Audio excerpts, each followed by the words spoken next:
And a little over a year ago, the IAB joined with the 4As, the ANA, DMA, and in consultation with the Council of Better Business Bureaus to create our principles for online behavioral advertising. And what these 7 principles identified was sort of following that roadmap that the FTC laid out, what we think the industry can both operationalize, which we'll talk about next, but also live with from an operations standpoint and from a business perspective.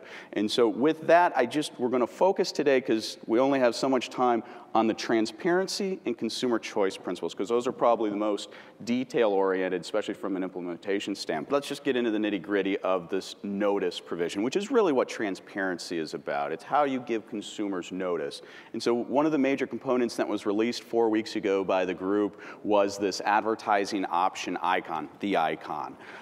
This is going to be utilized across the industry to really show adherence to the principles. Not necessarily then any one particular ad is a behaviorally targeted ad, and we can talk about that, but really then what we want is a constant, consistent consumer experience so that they see this icon in different implementations, they understand what it means. And so let's walk through some of the implementations. And as you hear this, really the genesis of the icon idea is that we're moving outside the privacy policy. The privacy policy, as far as regulators and consumers are concerned, is just not the place, not the first stop for information. We're trying to get to things that are simpler to use, more click accessible, to get to the choices that we want to provide for this particular type of advertising. That's right. So we have an example here.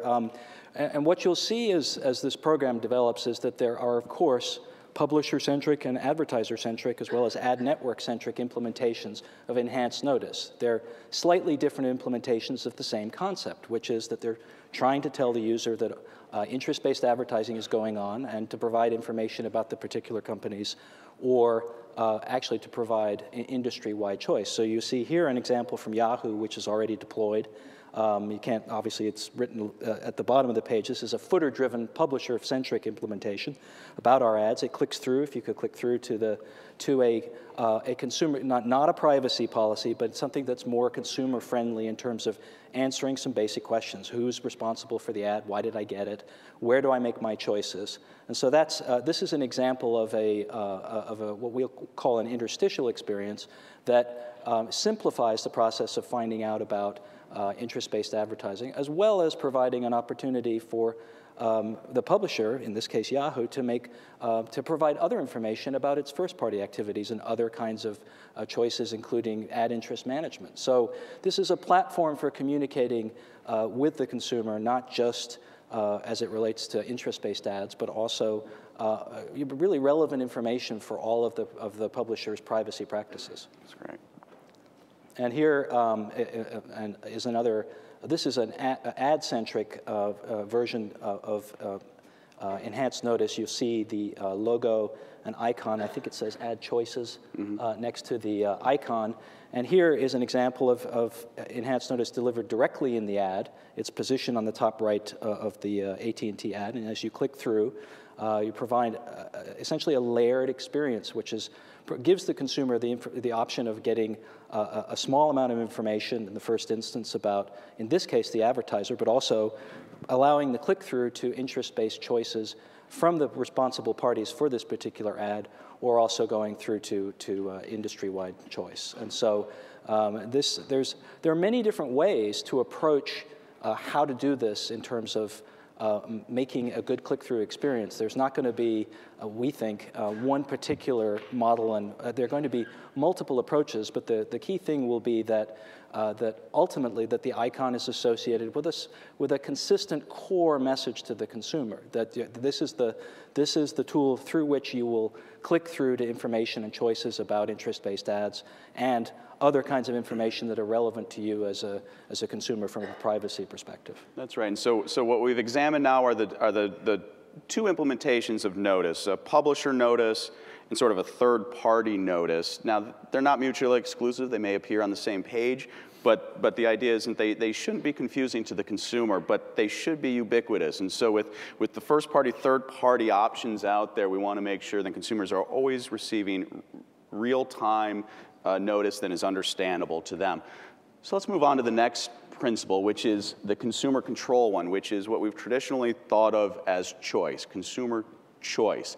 Under the principles, a third party, again, because the principles don't cover first-party operations around choice. They do around notice. You should still be providing notice to consumers, even if you're just collecting and using information for your own purposes.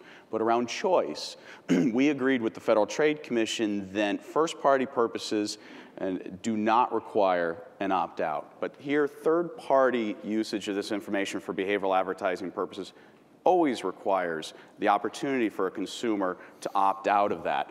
And really what we're going to identify too is sort of the last bullet, which is then that choice should be easy to use, easy to understand, and really opt-out, companies offering the opt-out should be doing it on their page and also participating in the industry-developed opt-out page. And so, Chuck, I'm going to let you talk about this in implementation. Sure, and so we at the NAI with our 50-something companies have been running a sort of a more comprehensive platform for consumer choice. And to my point earlier about industry coming together, we are going to be working and are about to deploy with the rest of the association sort of the 2.0 version of this opt-out platform, not just for NAI members, but for all participants in this program, with the concept that while there will be individual choices that you can click through when you see the icon on ads or on footer disclosures from publishers, but you'll also, the consumer and what the consumer needs to have comprehensive choice as well, and it's got to be easy to use. Regulators have told us loud and clear that not only does it have to be easy to use, but it has to be comprehensive. There has to be breadth. And that's precisely what our cross-industry effort does, is it really provides a forum to bring in all of the companies that are in this space and to provide comprehensive choice. So in effect, what we're doing here is leveraging the ability of information to provide the user with meaningful information about, well, okay, so who is tracking me right now with interest-based ads, and who is already giving me choice, and how do I opt out from all if that's what I want to do? And also, where can I get information about the companies or some of the other features that they may provide, such as ad interest managers or other things where my choice may not be to opt out. Maybe my choice is to manage things in a bit more intelligent way so that I get more relevant ads. And so the more information we intend to give the consumer a variety of options and choices, granular choice, industry-wide choice, but to create a platform that really speaks to what regulators have called upon us to do to make it easy to opt out from one or from all. Right, and so this page is the current NAI opt-out, and what we're envisioning through the industry-developed opt-out page, which is aboutads.info, is a broader opt-out, which NAI is really helping to power. And obviously, once again, to the point of breadth.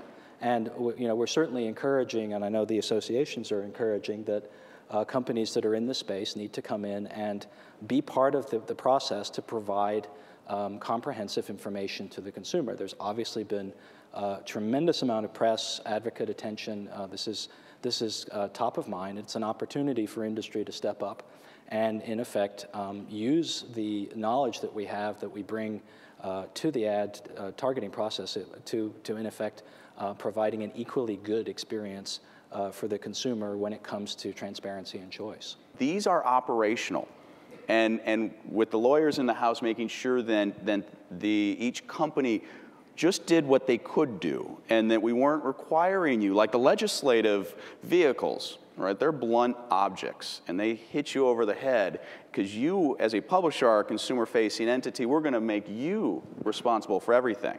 All the notice, all the choice. We didn't do that in developing these principles. That's the advantage of self-regulation.